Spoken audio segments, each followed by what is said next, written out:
Thanks, everyone. So let me get my timer on. So I'll try and keep myself on track, Glenn, having overrun the first session.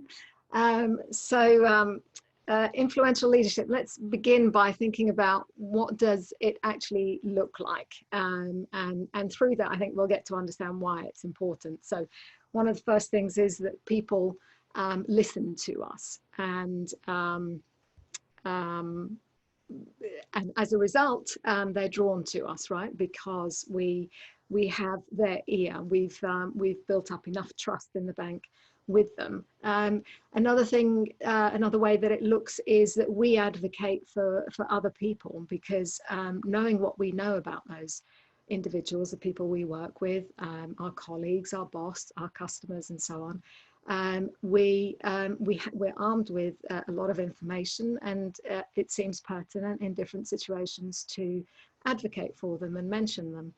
And another thing is that we notice people, and you know, we don't discriminate. We don't focus on solely our peers or our boss. We distribute our energy across the different areas that we're working. So our teams, colleagues, customers, junior members of staff, everyone, we really do get involved. And the consequence of having that kind of influence, where when we speak, people listen and so on, is that when we ask people to take action, it will more likely be a swifter action. There'll be a getting on board with things, because people feel like they want to be part of this thing that you're doing.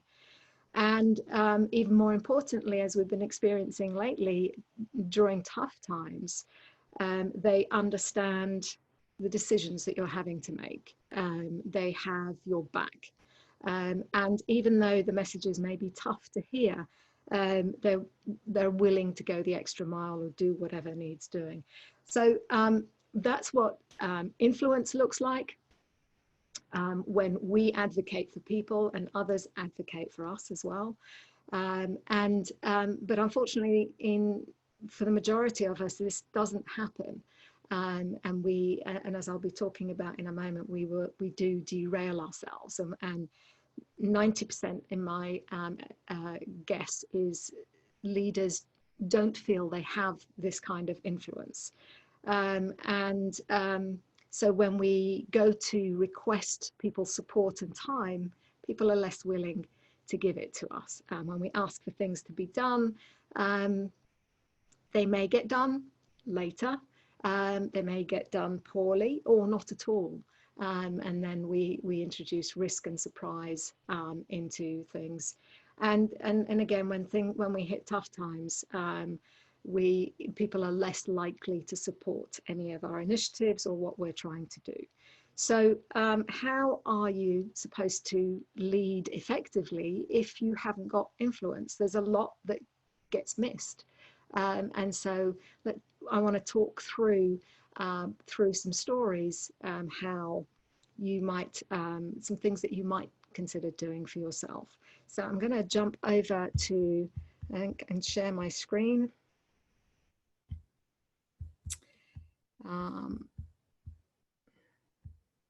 There we go. And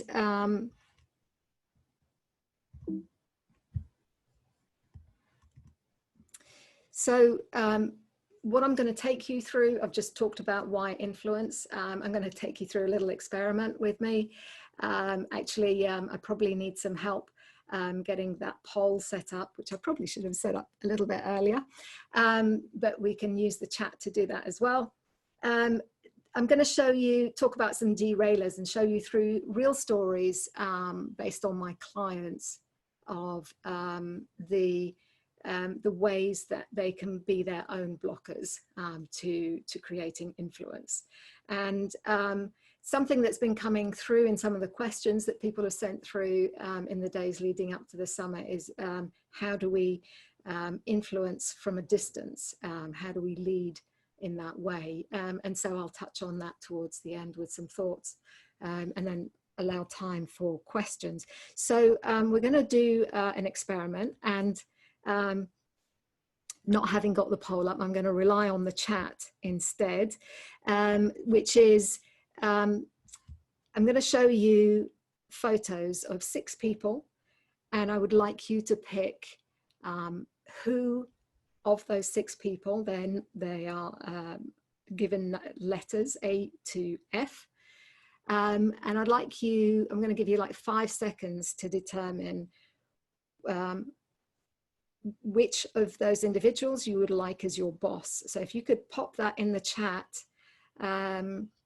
and then I'm going to do a sort of rough estimate as to which ones we get. So here we go.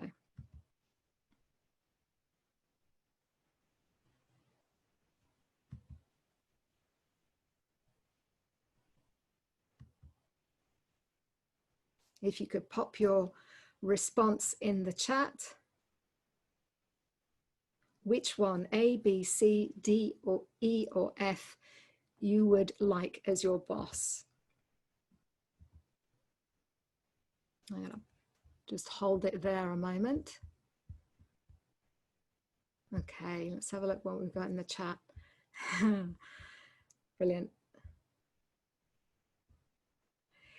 F, C, D, C.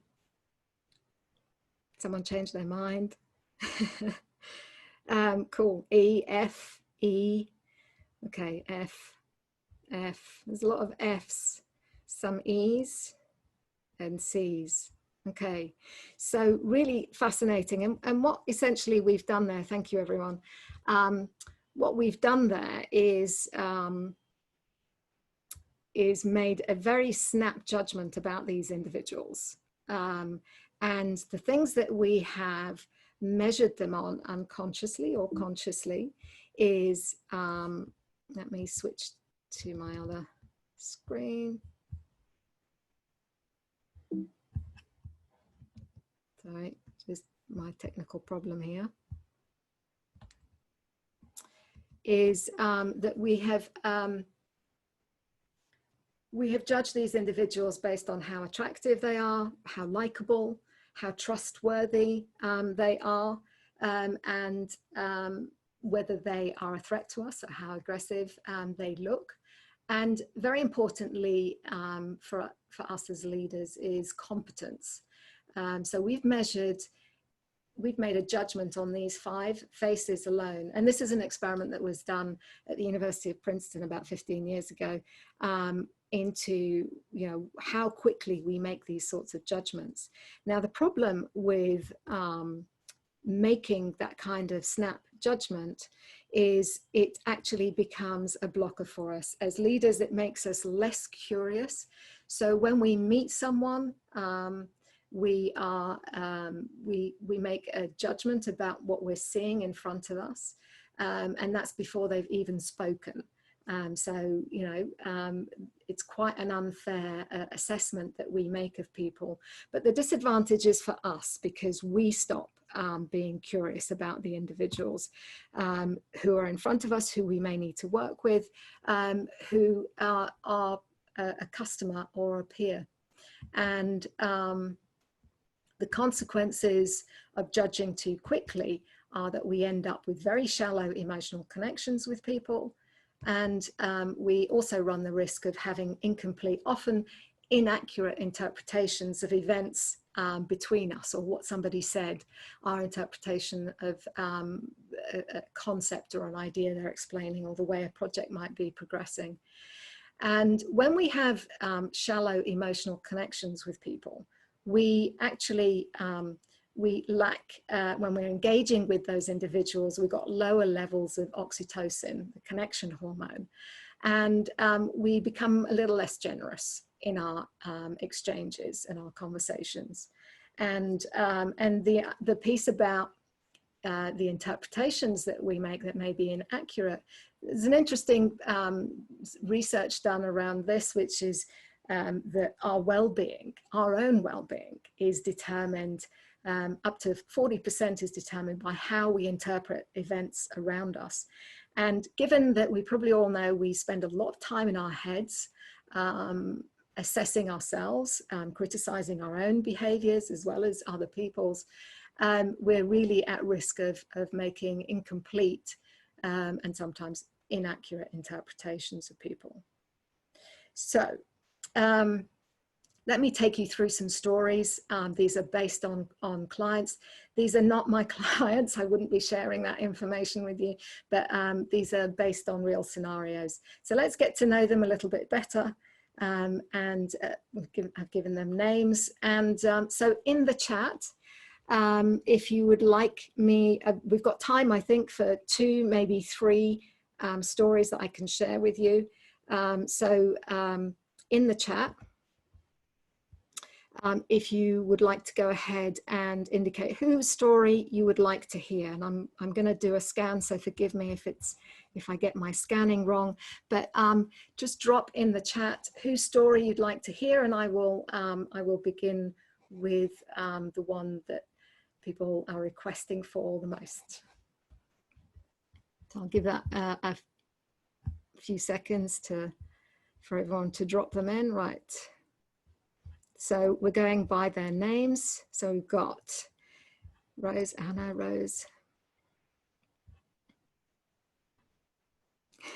Grumpy, moody Magnus. Does look like that.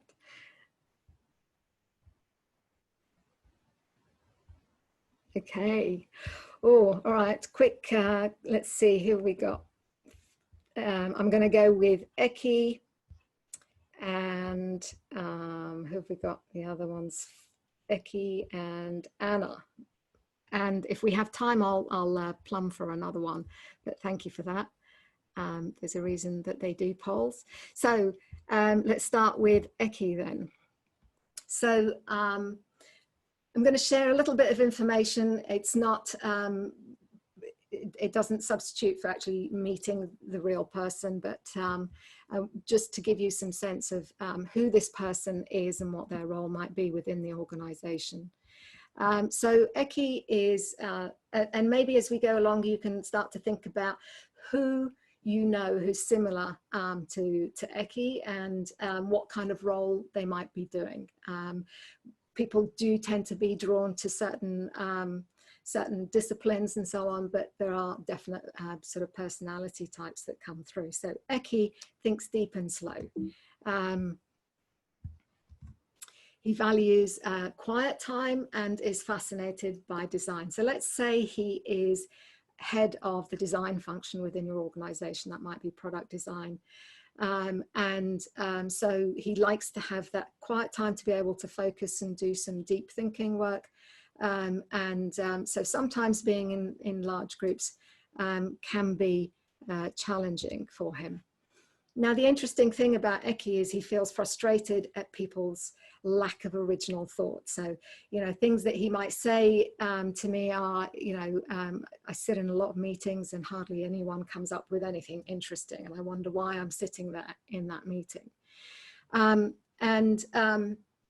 This can come from lots of different reasons that someone might be sitting there feeling frustrated at you know, the discussions and maybe not being where they would like them to be. So and this is not to judge Eki for being impatient or irritable or anything like that, but let's get into him a little bit more. So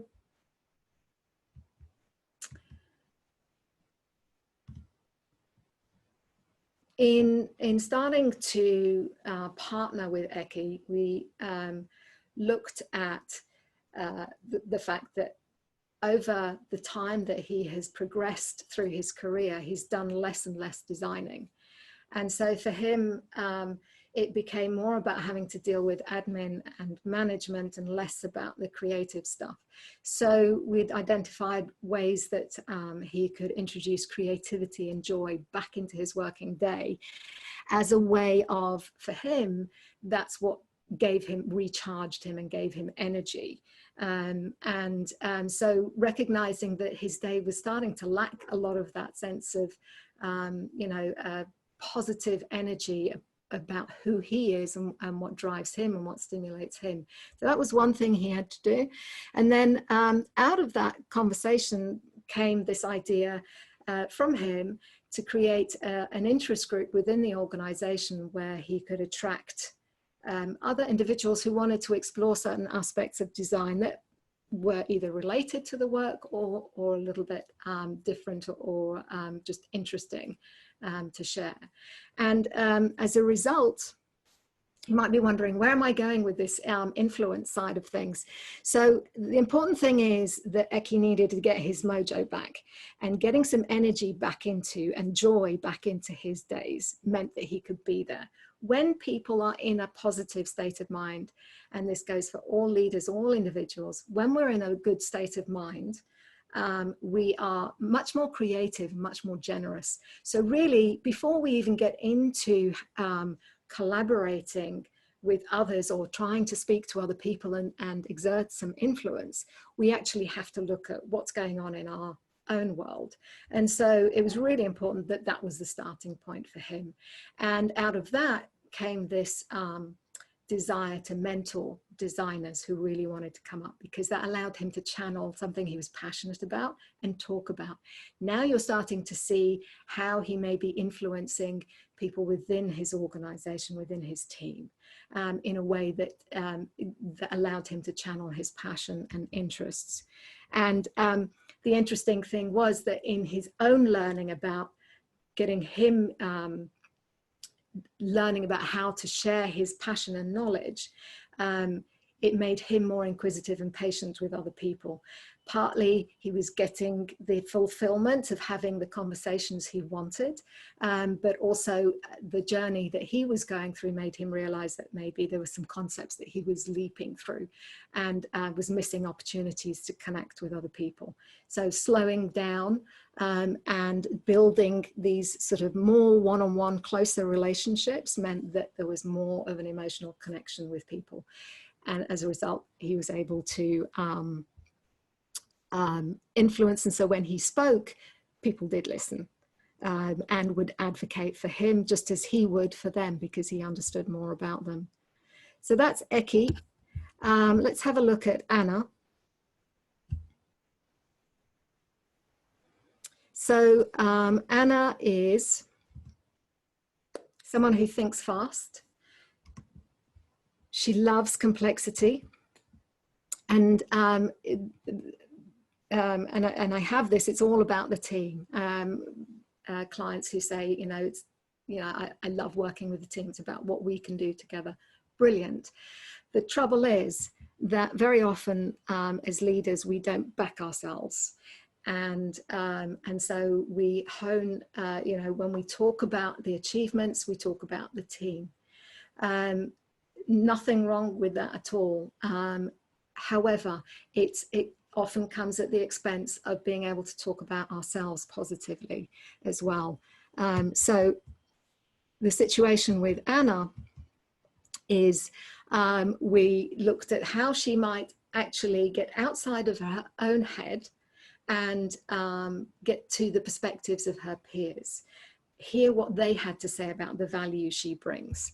And as a result, she formulated points of view about the value that she brings. So then she was able to move out of this headspace of feeling like an imposter and into having sought other people's opinions. She was able to self-advocate. In my experience, this is really vital or critical for it to be successful. So she was starting to find language to be able to position herself in conversations as someone who has expertise of value to the organization. It also meant by her having conversations with people, with her peers, they then knew what she was interested in, what she was capable of, what her goals were. And so even when she wasn't in the room, they would be able to advocate for her and say, Anna's been working on that piece, you should probably talk to her. The other thing that we mustn't miss also is by Anna going and talking to her peers, she actually learned a lot about them as well. And so she was able to reciprocate on advocating for them. So it deepened the emotional connection between herself and her peers and gave her a voice and enabled her to actually speak into conversations in a different way. She meant she could invite people into conversations and reference things outside of her function and her team. So I'm going to do my best to keep track of the time. If we have, I'm going to run through to the end. If we have time, I'm happy to jump in with one of the other sessions, but I'm going to try and do my best here to keep us on track. So the things that we've been doing, the judging too quickly, the shallow emotional connections, the making wrong interpretations of situations, we want to replace all of that. So we want to do things like we want to slow down and notice, take more time to connect with our peers, with our boss, with our team members, one-on-one. And really listen deeply. Listen for the things they say and the things they don't say. Listen for hesitations, listen for things that they're struggling to say, and create spaces for people to just be there with it and ask a ton of questions, lots and lots of questions, and specifically when you disagree, because our tendency is to get quite defensive, but the beauty of asking questions is that it allows us it buys us a little bit of time to temper our own emotions, and gives our brain something to do and focus on, rather than get caught up and be emotionally charged, but actually to think and then listen deeply to what people are saying. And I'm going to quote Margaret here. In her book, Uncharted, this struck me really strongly. Going into a crisis with years of generosity, reciprocity and trust already embedded provides resilience and stamina. And this is to the point that Tricia mentioned earlier, and that Margaret was talking about. You have to invest in the time to get to know people, to create these emotional connections with people, because it will stand you in good stead.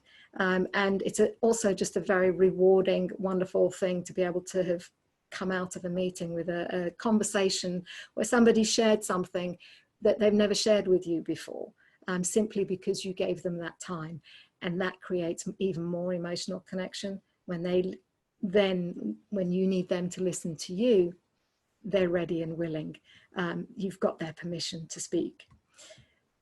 And so to wrap up, I just want to talk about some of the things that if you are leading remotely from a distance, I really don't really have anything specific to say about, how do you manage it remotely? Because I think the things that we can do just to deepen our connections with people, to make time for people, to, instead of making assumptions, to actually reach out and have that conversation, a clarifying conversation where you get to ask everything you need to.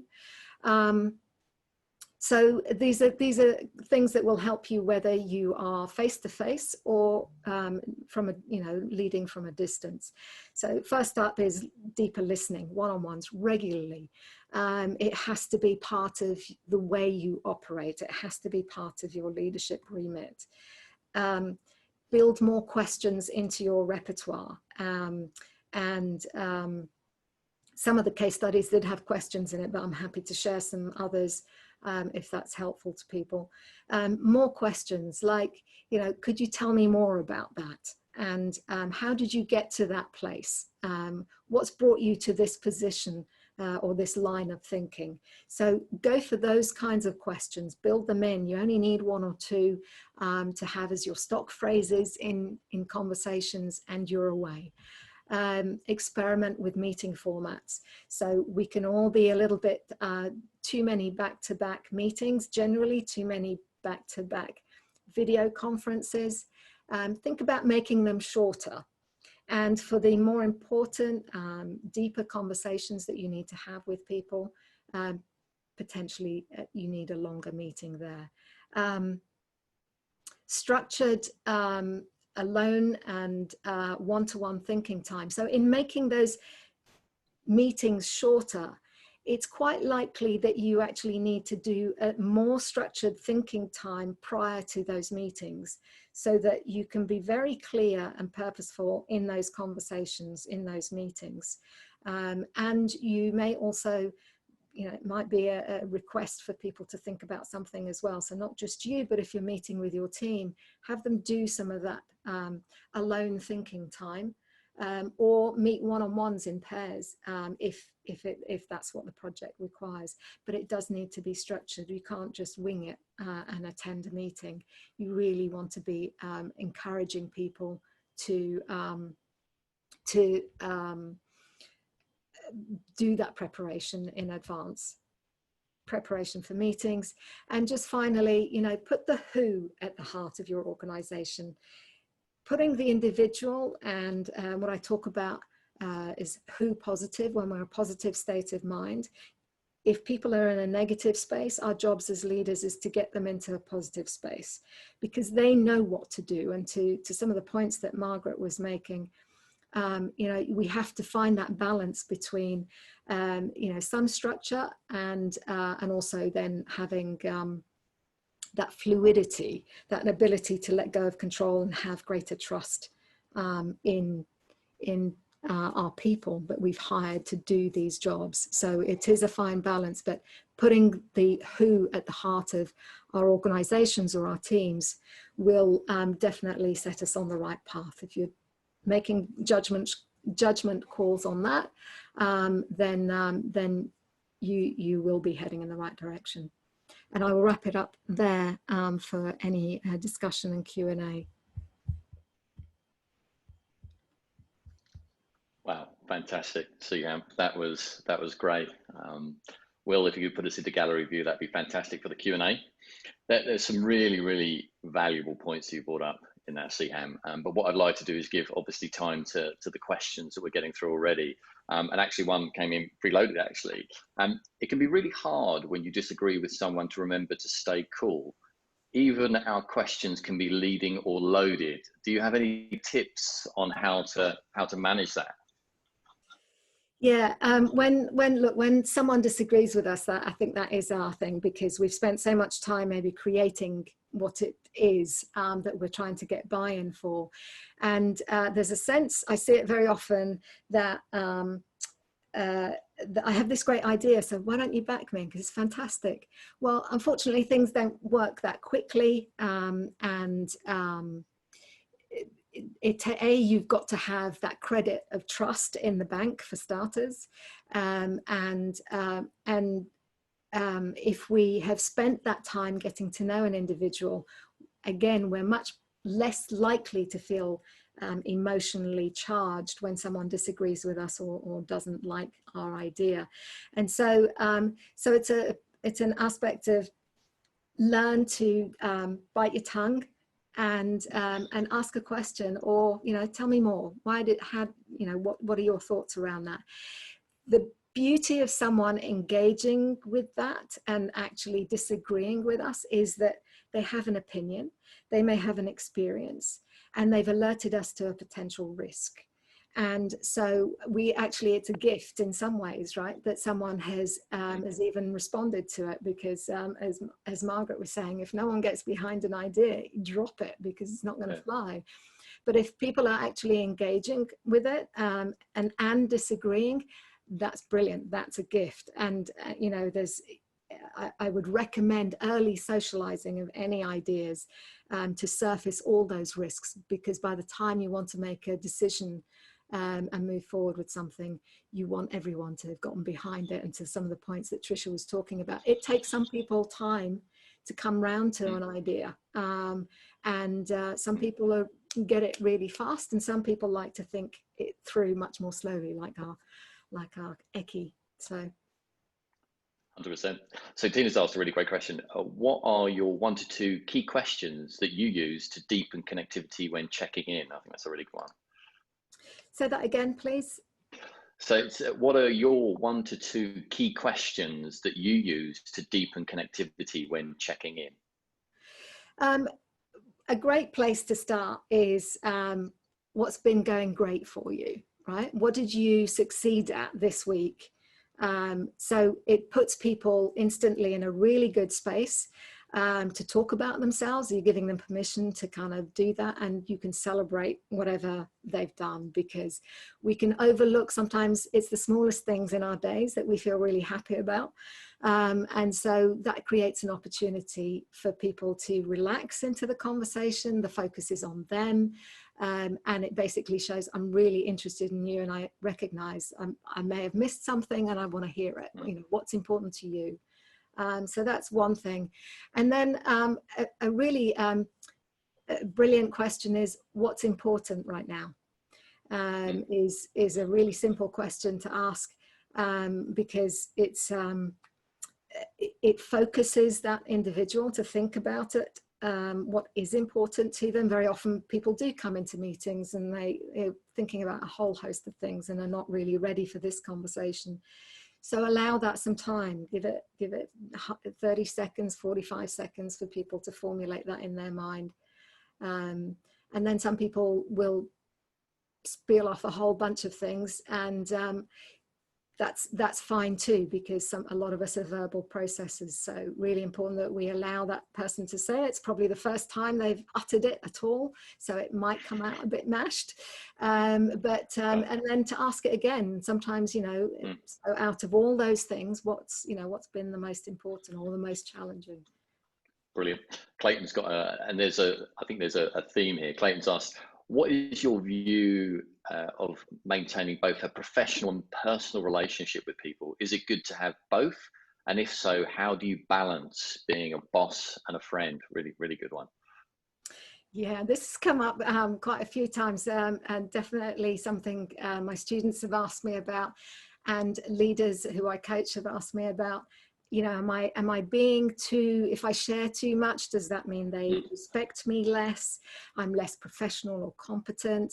If I exhibit some vulnerability, will I, you know, when it comes to making tough calls, will they take note or listen to me, or will they not really take me seriously because they know something about me? It's a judgment call, and I think you have to make a decision about what it is you're willing to share. You know, you can be vulnerable to the extent that you're comfortable being vulnerable and sharing, and what's appropriate.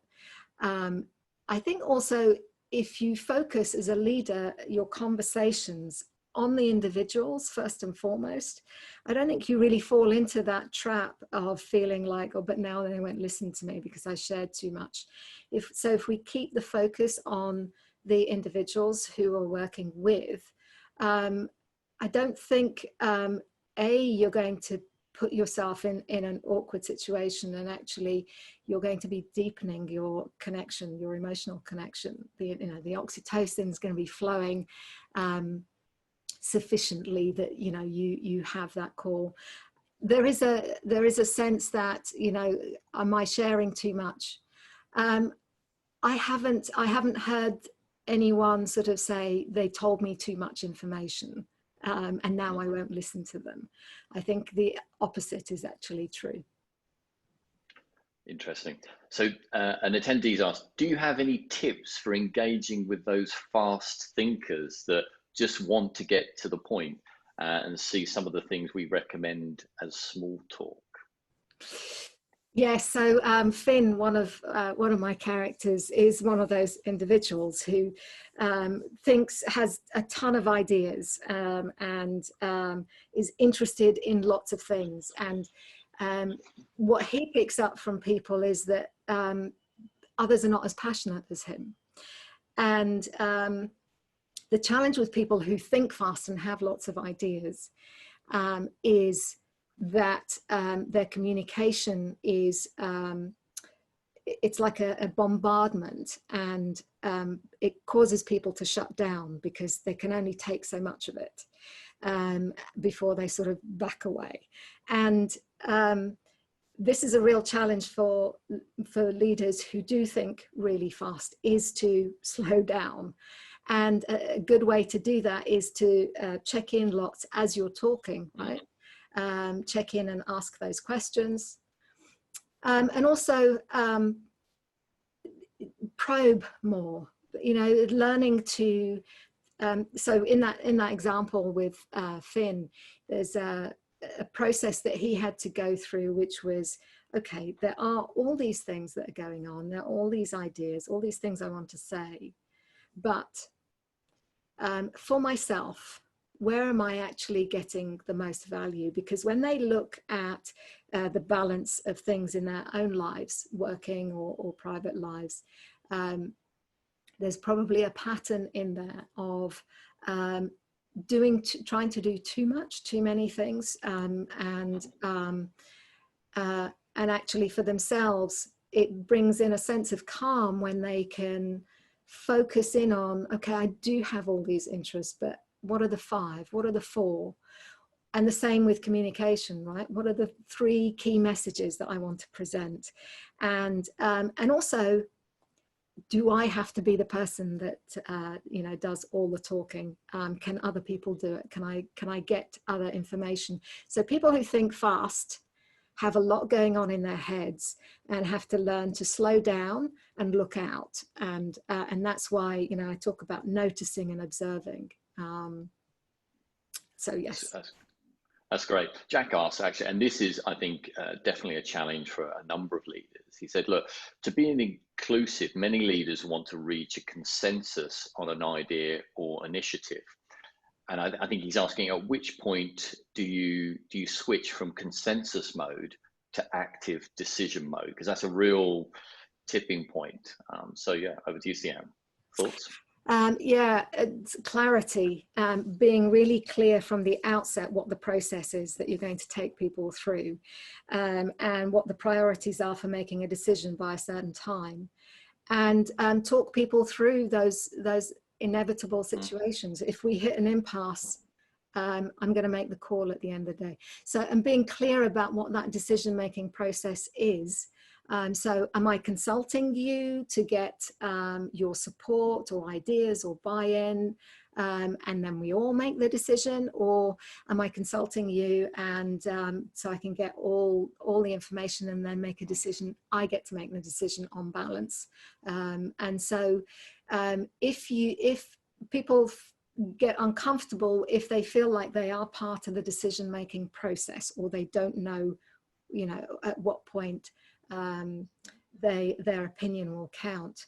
And so being really clear up front about, this is how it's going to play out. If we hit this road, you know, this bottleneck, then I'm going to step in. Or look, guys, I want to hear it on balance. I have to make a call. These are my priorities.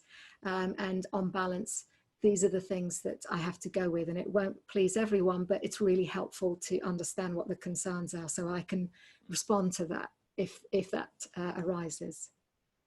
Great. And another question I wanted to get in as a kind of counterpoint to one of the previous questions was, you talked about slowing down in conversations, right? How can we do that, and what should we be looking out for?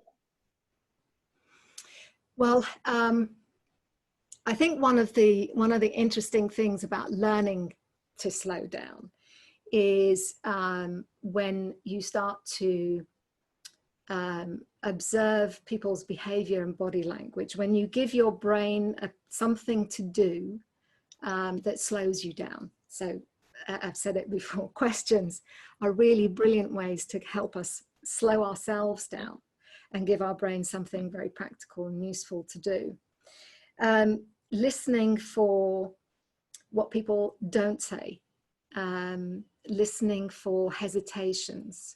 Hesitations will usually tell us that they, you know, it's a tricky something that they need to say, and maybe they haven't got the words for doing that precisely.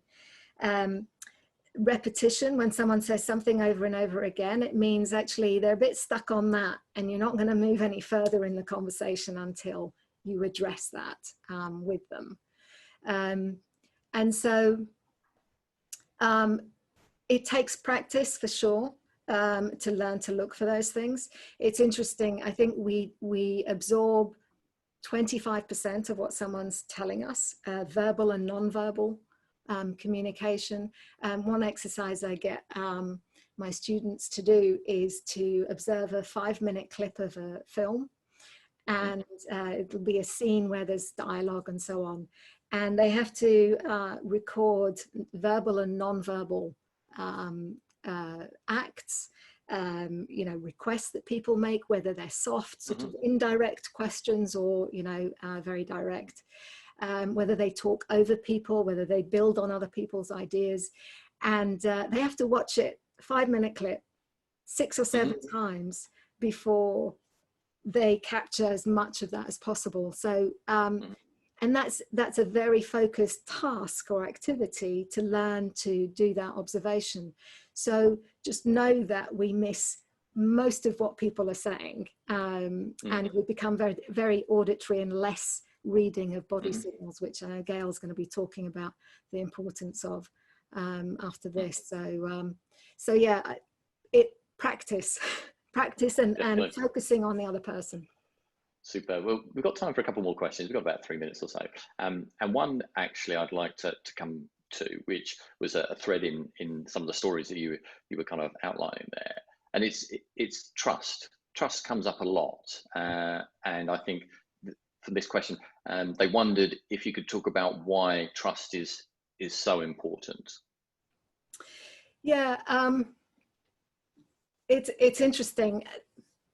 Most of the time we talk at people, and it's not very rich for the other person when we do that, and it causes us to shut down. And as long as you're talking at me and telling me what you think I want to hear, the gates are closed. I'm not really, I may sit here because I have to be in the meeting. I may sit here because I'm, having to have this session with you. But if you're not really interested in what I have to say, okay, I'll do my time. I'll sit here and I'll do what protocol tells me I have to do. But haven't really given you permission for your ideas to really seep in.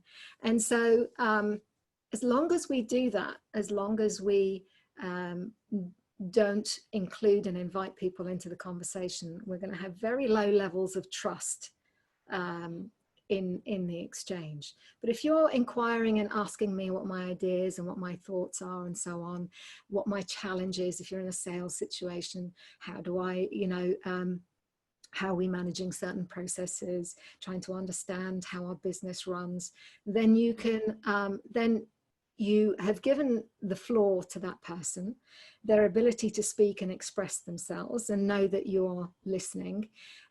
Basically, if you think of a tank, you're filling it up with trust. And when it gets to a certain level, then we have permission to speak into a subject. And that can either switch from, the individual saying, well, you've asked me all these questions, you must know something about it. So what's your perspective and take on it? Now they're ready to listen to you. Now they're receptive. And so that can't happen until there's trust in place between you. And so it's just worthwhile remembering that. Just because someone picked up the phone or responded to the email or attended the meeting doesn't mean they have yet given you permission to speak. You have to build up the trust between you.